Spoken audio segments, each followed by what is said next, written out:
নবনীরদনিন্দিত কান্তিধরম রসসাগর নাগর ভূপবরং। हम लोग श्रीमद् भागवतम के दूसरे स्कंद में हैं। आज हम लोग 10वां अध्याय शुरू करेंगे और 10वां अध्याय का 1 से 5 नंबर श्लोक तक करेंगे। 1 नंबर श्लोक सब दोहराइए। श्री शुक उवाच अत्र सर्ग विसर्गश्च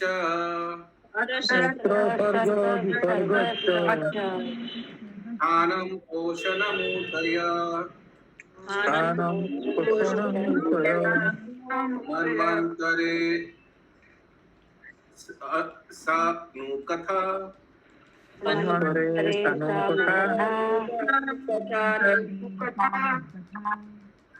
मन्वन्तर ईशानः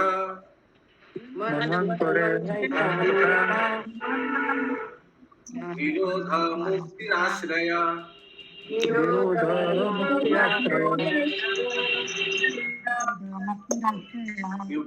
रेखा मात्री बहुत बैकग्राउंड नॉइज आ रहा है शायद। हाँ क्यूट ओके।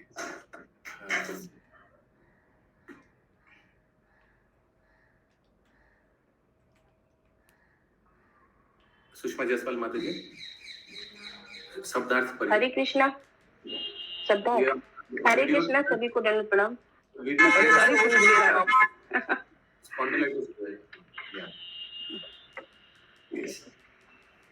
शब्दार्थ पढ़ने प्रभु जी की अनुवाद।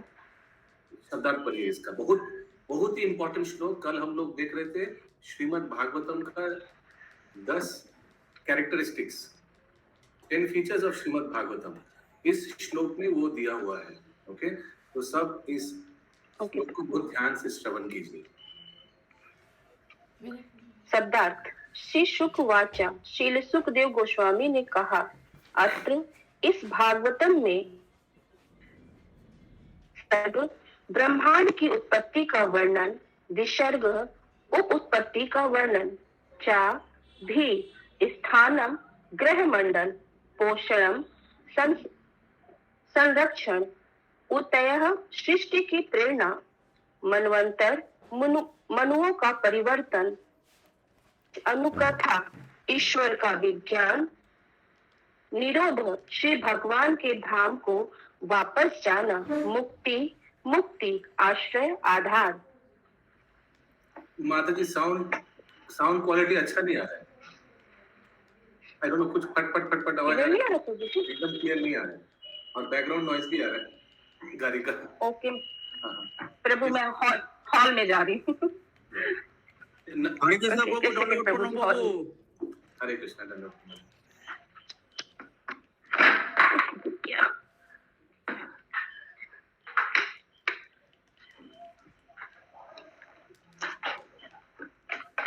ओके प्रभु जी फिर से इस शब्दार्थ पढ़िए।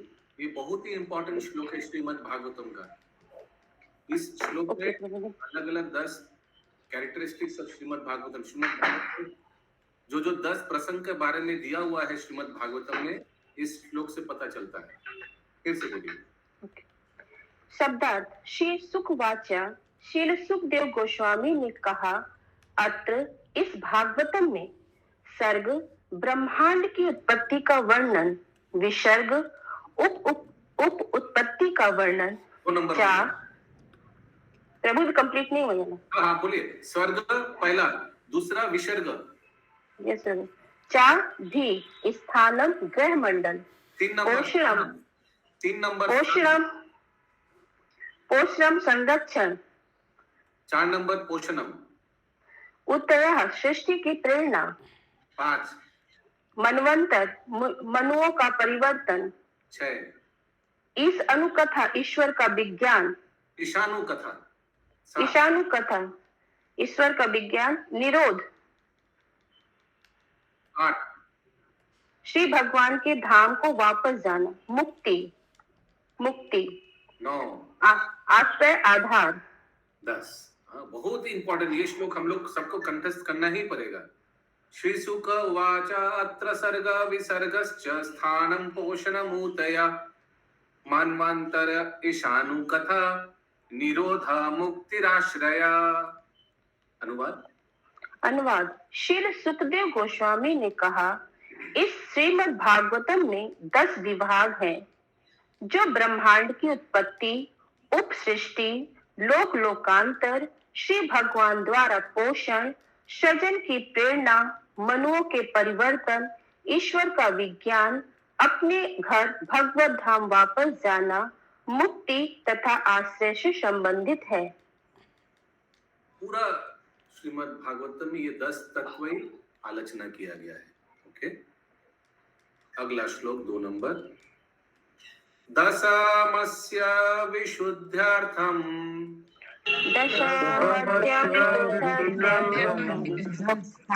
नवानाम इह लक्षणम वर्णयन्ति महात्माना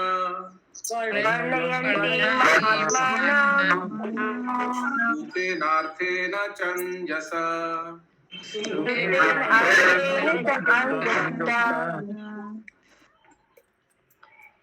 प्रभु इसका भी शब्दार्थ है कि अनुवाद? ओके, पढ़िए।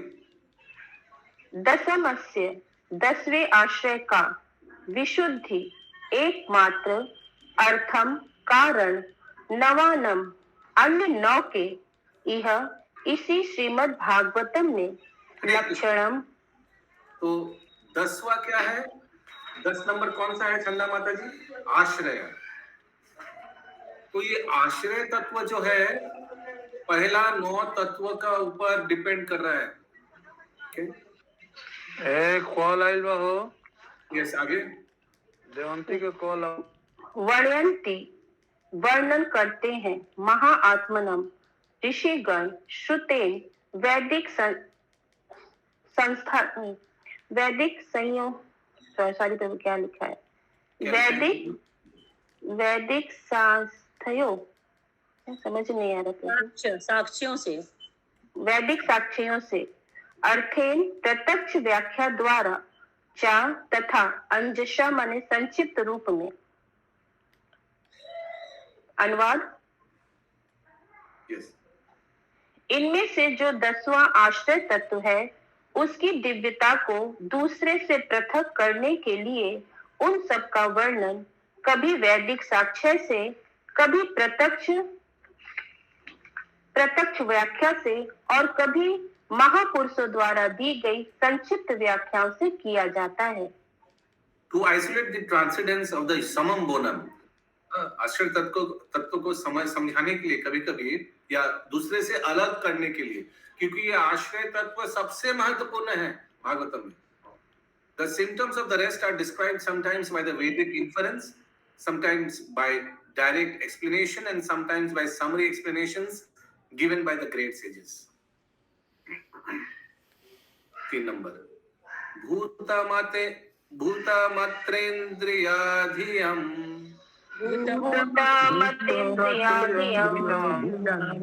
जन्म सर्ग उदारता ब्रह्मणो गुण वैषम्य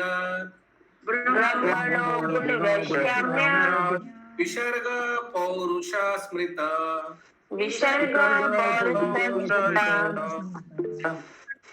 प्रभात के 16 এক নম্বর শ্লোক আর 2 নম্বর শ্লোকে শুধু অনুবাদ আছে, বাংলা শুধু অনুবাদ আছে, তাই হ্যাঁ, তাৎপর্য নেই। ঠিক।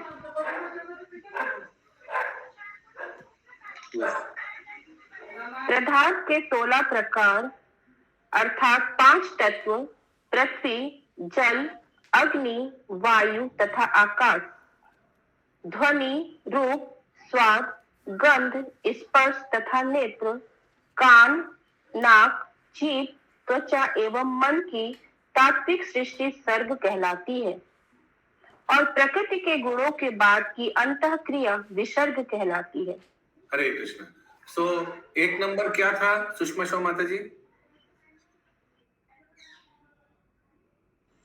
हरे कृष्ण। ब्रह्मांड की उत्पत्ति, सर्ग। हाँ, ब्रह्मांड की उत्पत्ति, सर्ग। ठीक है चंदा माता जी। तो सर्ग में क्या क्या है दिया हुआ है अनुवाद में। पृथ्वी जल अग्नि वायु आकाश, sound form taste smell touch, 16 element प्रभु जी।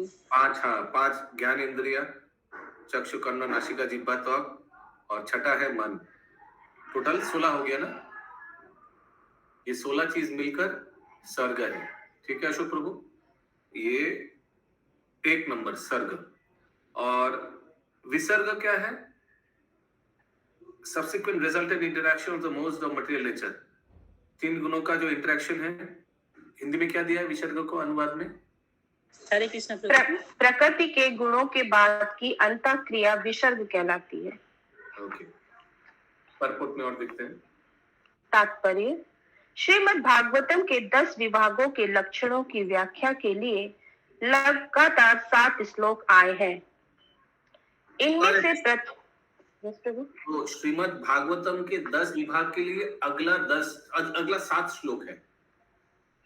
ठीक है, ये 3 नंबर से शुरू करके 3, 4, 5, 6, 7, 8, 9, 3 से 9 नंबर श्लोक श्रीमद् भागवतम के जो 10 विभाग है उसके बारे में आलोचना करेंगे। ठीक है, तात्पर्य: श्रीमद् भागवतम के 10 विभागों के लक्षणों की व्याख्या के लिए लगातार 7 श्लोक आए हैं। इनमें से प्रथम प्रस्तुत 16 तत्वों तथा पृथ्वी जल इत्यादि के साथ भौतिक बुद्धि तथा मन से बने भौतिक अहंकार के प्राकट्य को बताता है। हरे कृष्ण। तो प्रथम श्लोक कौन सा? 3 नंबर श्लोक। 3 नंबर श्लोक में शशि माता जी कितना के बारे में बता रहे हैं? पहला 2 के बारे में, स्वर्ग विसर्ग। आगे इसके पश्चात की सृष्टि प्रथम पुरुष एवं गोविंद के अवतार महाविष्णु की उपयुक्त 16 शक्तियों की प्रक्रियाओं का फल है। जैसा ब्रह्म संहिता 5.47 में ब्रह्मा ने बाद में कहा, यह कारण वर्ण जले भजते समयोगा निद्रामनंत जगदंड सरोम कूपा आधार शक्ति वलम परम समूर्ति गोविंदमादि पुरुषम तम हम भजामि। गोविंद भगवान श्री कृष्ण का प्रथम 16 शक्ति वही हुआ जो ऊपर में दिया हुआ 5 तत्व। हाँ वही। ओके। गोविंद भगवान श्री कृष्ण का प्रथम पुरुष अवतार महाविष्णु कहलाता है। ये योग निद्रा में रहते हैं और इनके दिव्य शरीर के प्रत्येक रोम छिद्र में असंख्य ब्रह्मांड स्थित रहते हैं। जैसा पिछले श्लोक में कहा गया है कि एक सेकंड थोड़ा पढ़ लेंगे। The subsequent creation is a result of the reactions of the above mentioned 16 energies of the first Purusha, the Mahavishnu incarnation of the Govinda. The subsequent creation, in order to explain the 10 divisions, the first of these under reference pertains to the 16 elementary manifestations of earth, water, etc. with material ego, composed of material intelligence and mind. The subsequent creation is a result of the reactions of the above mentioned 16 energies of the first Purusha, the Mahavishnu incarnation of Govinda. तो गोविंदा आदि पुरुष है, उनका first incarnation Mahavishnu, और उनका reaction वो है विसर्ग है। The first Purusha incarnation of Govinda, Lord Krishna, known as the Mahavishnu, goes into the yoga nidra mystic sleep, and the innumerable universes are situated in potency in each and every hair hole of his transcendental body. Okay, आगे माता जी, अगला para. Krishna प्रभु जी। Yes. हाँ प्रभु, ये जो गोविंद भगवान श्री कृष्ण का प्रथम पुरुष अवतार महाविष्णु कहलाता है। तो जो गोविंद और श्री कृष्ण एक ही Yes, क्योंकि गोविंदम आदि पुरुषम तमहम भजामि। आदि पुरुषम गोविंद, कृष्ण एक ही है, दोनों सेम। और पहला एक्सपेंशन क्या है? महाविष्णु। यस कौरवी माता जी। ব্রহ্মাণ্ডের ষোড়শ উপাদানকে বলা হয় স্বর্গ। হ্যাঁ কারেক্ট একদম ঠিক বলেছেন। আর এই 16 উপাদানের যে মধ্যে যে ইন্টারঅ্যাকশন, তিন গুণের দ্বারা, ওইটা হচ্ছে বিসর্গ। আচ্ছা, ঠিক আছে প্রভু, হরে কৃষ্ণ। यस, सुषमा माता जी आगे अगला। जैसा कि पहला दूसरा पैराग्राफ, जैसा पिछले श्लोक में कहा गया है कि पूर्ण पुरुषोत्तम भगवान की विशिष्ट शक्तियों के प्राकट्य से ही श्रुतेन अर्थात वैदिक निर्देश से यह सृष्टि संभव हुई है। बिना ऐसे वैदिक निर्देश के यह सृष्टि भौतिक प्रकृति की उपज प्रतीत होती है। ऐसा निष्कर्ष अल्प ज्ञान के कारण ही निकलता है। वैदिक निर्देश से यह स्पष्ट है कि समस्त शक्तियों अंतरंगी, बहिरंगी तथा तटस्था के मूल तो पूर्ण पुरुषोत्तम भगवान ही है।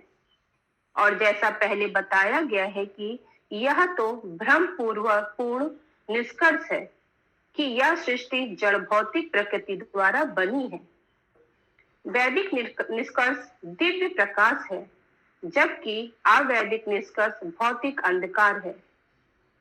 परमेश्वर की अंतरंगी शक्ति तथा परमेश्वर एक है और बहिरंगी शक्ति अंतरंगी शक्ति के संपर्क में ही जीवंत बनती है। अंतरंगी शक्ति के वे अंश शक्ति अंतरंग शक्ति के संपर्क में ही जीवंत बनते हैं। जैसे हम लोग Yes. जीव तत्व, हम लोग बहिरंगा शक्ति, हम लोग का जो शरीर है ये बहिरंगा शक्ति है, लेकिन अंतरंगा शक्ति में टच आया है ना, ये बहिरंगा शक्ति तो जो आत्मा है, आत्मा तो अंतरंग शक्ति का पार्ट है, वो स्पर्श से जीवंत, उसीलिए हम लोग जीवित हैं। ऐसे हम लोग जीवित नहीं रहते, अगर सिर्फ पंचभूत द्वारा शरीर मिलता क्या हम लोग जीवित रहते हैं? नहीं, क्योंकि आत्मा है, अंतरंग शक्ति का स्पर्श है उसमें, that's why we are living तटस्थ शक्ति। आगे अंतरंगी शक्ति के वे अंश जो बहिरंगी शक्ति के संपर्क से सक्रिय होते हैं, वे तटस्था शक्ति तथा जीवात्मा कहलाते हैं। इस प्रकार मूल सृष्टि तो प्रत्यक्ष पूर्ण पुरुषोत्तम भगवान या परम ब्रह्म से होती है, और गौण सृष्टि जो मूल अवयव की प्रक्रियाओं का फल है, ब्रह्मा द्वारा रची जाती है। इस तरह समस्त ब्रह्मांड का कार्य। प्रभु ये समझा दीजिए, ये हमको भी नहीं समझ में आता। The internal potency of the Supreme Lord is identical with the Supreme Lord, and the external potency is in line in contact with the internal potency. The part and parcels of the internal potency which react in contact with the external potency are called the marginal potency or living entities. तो ये तो मैंने अभी बताया कि बहिरंगा शक्ति और अंतरंगा शक्ति के साथ जब मिश्रित होता है तब ये तटस्थ शक्ति यानी जीवात्माएं सृष्टि होता है। Thus the original creation is directly from the supreme personality of Godhead or Parabrahman, or the secondary creation, and the secondary creation, so original creation direct supreme Brahman से, यानी सर्ग जो है पहला 16 जो तत्व है वो डायरेक्ट भगवान से आ रहा है, और इस 16 तत्व को जाकर मिश्रित करके जो बाकी होगा वो विसर्ग है। ठीक है। Thus the original creation is directly from the supreme personality of Godhead or Parabrahman, and the secondary creation as a reaction result of the original ingredients is made by Brahma. Brahma ji ये 16 तत्व का मिश्रण से सेकेंडरी क्रिएशन यानी 84 लाख योनि सृष्टि कर रहे हैं। प्रभु जी गौण सृष्टि क्या होता है? Indirect secondary. मूल सृष्टि प्राइमरी क्रिएशन, गौण सृष्टि सेकेंडरी क्रिएशन। ओके। भगवान ने 16 तत्व दे दिए, ये 16 तत्व का मिश्रण करके जो निकलेगा वो ब्रह्मा जी करेगा। यस, नंदकिशोर प्रभु।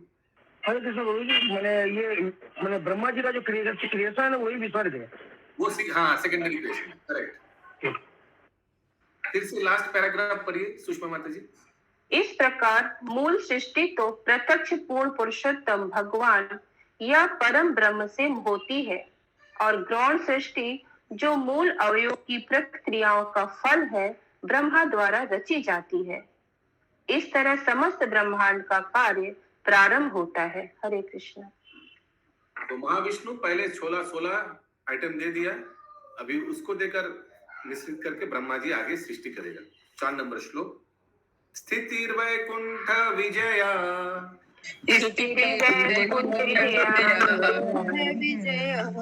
पोषणं तदनुग्रह मन्वन्तरनि सद्धर्म मनवंतरे धर्मा उदया कर्म वासना कर्म वासना। जीव आत्माओं के लिए उचित स्थिति तो यह है कि वे श्री भगवान के नियमों का पालन करें और पूर्ण पुरुषोत्तम भगवान के संरक्षण में पूरी तरह से मानसिक शांति प्राप्त करें। सभी मनु तथा उनके नियम जीवन को सही दिशा प्रदान करने के लिए है। कार्य करने की प्रेरणा ही सकाम कर्म की आकांक्षाएं है। एक सेकंड, अत्र सर्ग विसर्ग हो गया। स्थानम, ये चंदा माता ji mute.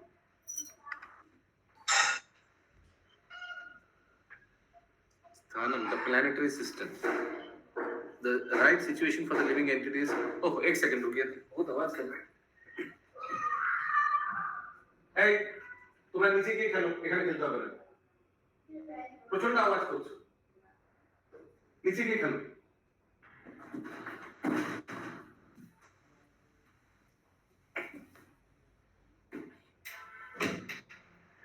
The right situation for living entities is to obey the laws of the Lord and thus be in perfect peace of mind under the protection of the Supreme Personality of Godhead.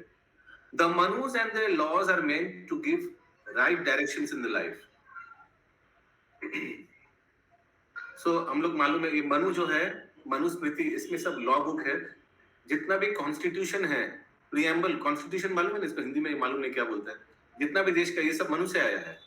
संविधान संविधान संविधान संविधान। The impetus for activity is the desire for food. ये स्थानम नहीं, ये तो देखना पड़ेगा। आगे पढ़िए, तात्पर्य। प्रभु इसमें दो चीज आया, पोषणम और मनवंतर, जो मनु का आशासन और पोषणम पालन वाला। सीक्वेंस में तो स्थानम कहाँ गया? स्थानम इसमें नहीं दिया है। अच्छा, देखते हैं, पढ़िए तात्पर्य। तात्पर्य, यह भौतिक संसार सर्जित होता है, कुछ काल तक बना रहता है और श्री भगवान की इच्छा से पुनः विनष्ट हो जाता है। सृष्टि के अवयव तथा गौड़ सृष्टा ब्रह्मा की उत्पत्ति भगवान श्री विष्णु द्वारा अपने प्रथम तथा द्वितीय अवतारों में की जाती है। प्रथम पुरुष अवतार महाविष्णु है और दूसरे पुरुष अवतार गर्भोदक्षाई विष्णु है, जिससे ब्रह्मा उत्पन्न हुए। तृतीय पुरुष अवतार क्षीरोदक्षाई विष्णु है, जो ब्रह्मांड की प्रत्येक वस्तु में परमात्मा रूप में स्थित रहते हैं। वस्तु में? और यस प्रभु, प्रत्येक वस्तु में परमात्मा रूप में स्थित रहते हैं। आगे। और ब्रह्मा द्वारा रची गई सृष्टि का पालन करते हैं।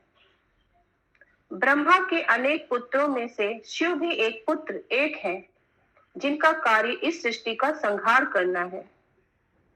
अतः ब्रह्मांड के मूल सृष्टा तो श्री विष्णु है और वे अपनी अहेतु की कृपा से उत्पन्न किए गए जीवों के पालक भी हैं। इस प्रकार समस्त बद्ध जीवों को श्री भगवान की श्रेष्ठता स्वीकार करनी चाहिए और उनके शुद्ध भक्त बनकर इष्ट कष्ट में तथा संकट में संसार में शांति पूर्वक रहना चाहिए।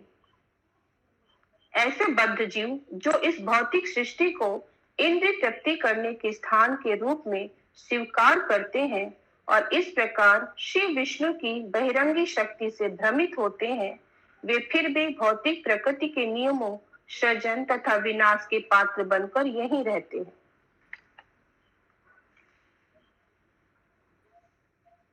किसी का कोई प्रश्न है तो रुकिएगा प्लीज, कोई भी लाइन समझ में नहीं आ रहा है तो आगे।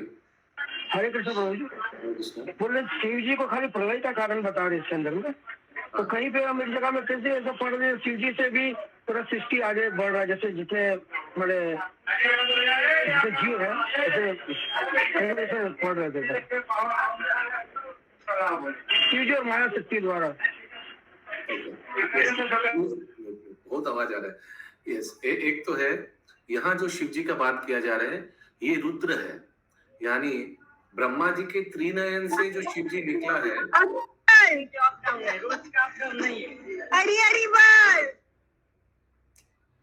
ब्रह्मा जी के त्रिनयन से जो रुद्र निकला है वो शिव जी का एक रूप है, और वो शिव जी संहार के लिए है, फॉर एनिलिएशन। जब प्रलय होता है उस समय वो रुद्र तांडव नृत्य करता है और पूरा संसार को पूरा प्रलय सागर में डुबा देता है। ओके, सो ये जो शिव जी है जिसका बात यहाँ उल्लेख किया गया है, ये एक देवता है और ब्रह्मा जी के पुत्र है।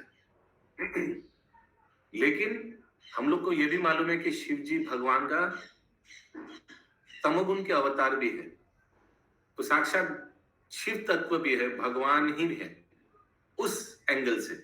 और वो शिव जी कैलाश में रहते हैं, जो भगवान का धाम का शुरुआत के हिस्सा है। अगर आप लोग ब्रह्मांड के भगवान के धाम देखे वैकुंठ में, स्टार्टिंग में कैलाश आते हैं। तो आप जैसे बता रहे शिव जी सृष्टि कर रुद्र संहार करता है। एक्चुअली सृष्टि तो I don't know, I have not come across. संहार के लिए शिव जी है ये रुद्र जिसका बात किया जा रहा है। यस, आगे। श्रीमद् भगवत गीता में कहा गया है कि इस ब्रह्मांड के सर्वोच्च लोक से लेकर सबसे नीचे पाताल लोक तक ये सारे लोक नासवान हैं, और बद्ध जीव भले ही अपने अच्छे या बुरे कर्मों से या आधुनिक अंतरिक्ष यान से अंतरिक्ष के में विचरण करे, किंतु सभी जगह उनकी मृत्यु निश्चित है। हाँ, भिन्न भिन्न लोकों में उनकी आयु भिन्न भिन्न होती है, किंतु शाश्वत जीवन प्राप्त करने का एकमात्र उपाय है श्री भगवान के धाम को वापस जाना, जहाँ पर भौतिक लोकों की। कौन सा श्लोक है भगवत गीता में जो बताया गया है? अब्रह्मा भुवनो लोका पुनरावर्तन स्वार्जुन। ऊपर से नीचे सब 14 भुवन में फिर से अवतरण यानी फिर से पुनर्जन्म होता है। माम उपेत्या तो कौन्तेया पुनर्जन्म न विद्यते। भगवान के धाम जाने से पुनर्जन्म ये चक्र बंद हो जाता है। आगे। श्री भगवान के धाम को वापस जाना, जहाँ पर भौतिक लोकों की तरह पुनर्जन्म नहीं होता। बैकुंठ के स्वामी के साथ अपने संबंधों को भुला देने के कारण बद्ध जीव इस सीधी सी बात से अनभिज्ञ रहकर इस भौतिक जगत में स्थायी जीवन बिताने की योजना बनाने का प्रयास करते हैं। बहिरंगी शक्ति से मोहित होने के कारण वे विभिन्न प्रकार के आर्थिक तथा धार्मिक विकास कार्यों में व्यस्त हो जाते हैं और यह भूल जाते हैं कि उनका उद्देश्य अपने धाम श्री भगवान के धाम वापस जाना है। माया के प्रभाव के कारण यह विस्मृति इतनी प्रबल होती है कि बद्ध जीव श्री भगवान के धाम वापस जाना ही नहीं चाहते। इंद्रिय सुख के कारण वे बारंबार जन्म मरण के चक्कर में फंसते रहते हैं और मनुष्य जन्मों को बिगाड़ लेते हैं, जिसमें ही श्री भगवान के धाम वापस जाने का अवसर प्राप्त होते हैं। विभिन्न युगों तथा कल्पों के मनु ने जो आदर्शात्मक शास्त्र बनाए हैं वे सधर्म कहलाते हैं। वे मनुष्यों के लिए सन्मार्ग दिखाने वाले हैं और अतः मनुष्यों को अपने ही हित में तथा अंतकाल को सफल बनाने के लिए इन शास्त्रों का उपयोग करना चाहिए। हरे कृष्ण। तो ये मनुस्मृति जो है, मनु सद्धर्म, इसको rules and regulations for a civilised society, मैं फिर से बोल रहा हूँ, ये rules and regulation for a civilised society, एक सिविलाइज्ड सोसाइटी के लिए मनु ने ये क्या करना चाहिए क्या नहीं करना चाहिए, ये करने से ये पनिशमेंट होगा, ये करने से ये पनिशमेंट होगा, ये सब दिया हुआ है, गाइडलाइंस एक सोसाइटी के लिए। आगे। सृष्टि मिथ्या नहीं है, किंतु यह अस्थायी प्राकृत्य है और बद्ध जीवों को श्री भगवान के धाम वापस जाने के लिए अवसर प्रदान करने के लिए है। श्री भगवान के पास वापस जाने के इच्छा तथा उस दिशा में किए गए कार्यों से ही कर्म का सन्मार्ग बनता है। जब ऐसे निमित्त पथ को स्वीकार किया जाता है तब श्री भगवान अपने उन भक्तों को आहेतु की कृपावश संरक्षण प्रदान करते हैं, किंतु पोषण प्रदान करते हैं, पोषण। स्थानम, अभी अलग अलग प्लैनेट्स के बारे में वर्णन किया श्रील प्रभुपाद। ये 14 भुवन में फिर से पुनरावतरण करना पड़ता है, भगवान के धाम जाने से ये रीइंकार्नेशन बंद हो जाता है। ये हो गया स्थानम। और भगवान के शरण ग्रहण करने से भगवान पोषण करते, पोषणम। चौथा पढ़िए, फिर से बोल, सेंटेंस फिर से पढ़िए। तब श्री भगवान उन भक्तों को अपनी अहेतु की कृपावश संरक्षण प्रदान करते हैं, किंतु जो अभक्त हैं वे शाकाम कर्मों के बंधन में फंसकर अपने आप को कार्यकलापों के संकट में डाल देते हैं। इस प्रसंग में सधर्म शब्द महत्वपूर्ण है। सधर्म अर्थात श्री भगवान के धाम वापस जाने के लिए अपना कर्तव्य करना और इस तरह उनका शुद्ध भक्त बनना पवित्र कार्य है। अन्य सभी लोग पवित्र होने का ढोंग रचते हैं, किंतु वास्तव में वे ऐसे होते नहीं। इसी कारण से श्री भगवान ने श्रीमद् भगवद गीता में उपदेश दिया है कि मनुष्य को समस्त तथाकथित धार्मिक कार्यों को त्याग कर श्री भगवान की भक्ति में सेवा में पूर्ण रूप से लग जाना चाहिए। यस, कौन सा श्लोक है? इतना इजी श्लोक है। सर्वधर्म तो सद्धर्म को भी परित्याग करने के लिए बोला है। सद्धर्म यानी पायस एक्टिविटी, जो अच्छा लोग करता है वो भी त्याग करिए। भक्ति, भक्ति उससे बहुत ऊपर है। आगे जिससे वह इस प्रभु जी, ये 14 भुवन का थोड़ा एक्सप्लेन करेंगे कैसे? मतलब हर भुवन में 84 लाख होंगे क्या? हर ब्रह्मांड में 14 भुवन रहता है। ऐसे कोटि कोटि ब्रह्मांड है। एवरी ब्रह्मांड consist of 14 planetary system. Total 14 भुवन मिलके एक ब्रह्मांड होता है। ब्रह्म अंडा, अंडा गोल। ऐसे कोटि कोटि ब्रह्मांड महाविष्णु के रोम से, फ्रॉम द पोर्स निकल रहा है और प्रलय भी हो रहा है। प्रलय हो रहा है माने अंदर जा रहा है। ठीक है, यस, आगे। जिससे वह इस भौतिक अस्तित्व के भयावह जीवन के समस्त कष्टों से मुक्त हो सके। सधर्म में स्थित रहने के लिए कार्य करना ही जीवन की सही दिशा है। मनुष्य का उद्देश्य श्री भगवान के धाम वापस जाने का होना चाहिए, न कि अस्थायी जीवन के लिए उत्तम या निकृष्ट शरीर ग्रहण करके इस भौतिक जगत के जन्म मरण के आवागमन में फंसना। इसी में मानव जीवन की बुद्धिमत्ता है और मनुष्य को ऐसे ही जीवन के कार्यकलापों की आकांक्षा करनी चाहिए। हरे कृष्ण। सद्धर्म, उसीलिए इस श्लोक में तीसरा लाइन में दिया हुआ है, मनवंतरानी सद्धर्म। ये मनुस्मृति, मनवंतर, ये अलग, ये मनु ने जो नियम दिया है, इसको फॉलो करने से एक व्यक्ति सद्धर्म पालन कर सकता है, अच्छा जीवन यापन कर सकता है, गुड पायस पर्सन बन सकता है। आज के अंतिम श्लोक 5 नंबर। अवतरानुचरितम्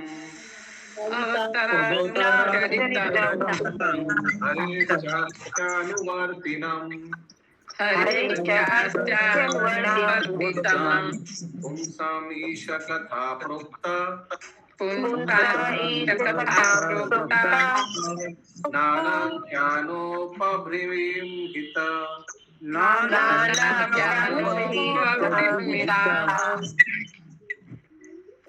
ईश्वर का विज्ञान, ईश कथा श्री भगवान के विविध अवतारों, उनकी विविध लीलाओं तथा साथ ही उनके महान भक्तों के कार्यकलापों का वर्णन करता है। हरे कृष्ण। तो अभी तक क्या हो गया?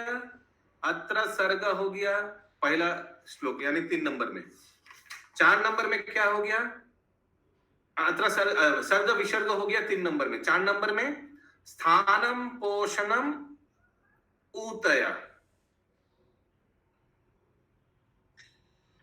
और मनवंतरा भी हो गया। अभी ईशानु कथा यानी भगवान का क्या लिखा है? अनुवाद पढ़िए फिर से।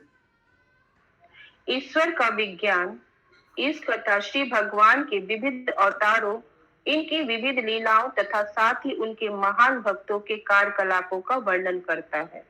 पूरा ईशानु कथा के लिए एक श्लोक दे दिया, वो है 5 नंबर श्लोक, ईशानु कथा। यस, तात्पर्य। इस ब्रह्मांड के अस्तित्व काल में इतिहास का अनुक्रम बनता है, जिसमें जीव आत्माओं के कार्यों का लेखा जोखा अंकित होता है।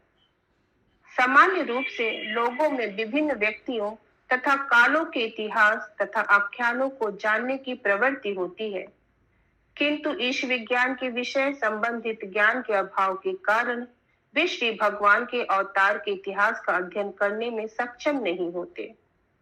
यह सदैव स्मरण रखना चाहिए कि यह भौतिक सृष्टि बद्ध जीवों के मोक्ष के लिए बनी है। दयालु श्री भगवान अपनी अहेतु की कृपा के कारण इस भौतिक संसार के विविध लोकों में अवतरित होकर बद्ध जीवों के उद्धार के लिए कार्य करते हैं। इससे इतिहास तथा आख्यान पठनीय बन जाता है। श्रीमद् भागवतम में श्री भगवान तथा उनके भक्तों के संबंध में अनेक दिव्य कथाएं हैं। फलतः भक्तों तथा श्री भगवान की कथाओं को आदर पूर्वक सुनना चाहिए। हरे कृष्ण। श्रीमद् भागवतम में हम लोग भगवान के अलग अलग अवतारों का वर्णन सुनेंगे, पृथु महाराज का, नरसिंह देव का, अलग अलग वर्णन सुनेंगे। राम जी का भी है वर्णन, राम कथा भी है, कृष्ण अवतार का है 10वें स्कंद में, और भगवान का बहुत भक्तों का भी कथा हम लोग श्रवण करेंगे, जैसे प्रहलाद महाराज, ध्रुव महाराज, अम्बरीश महाराज। ठीक है।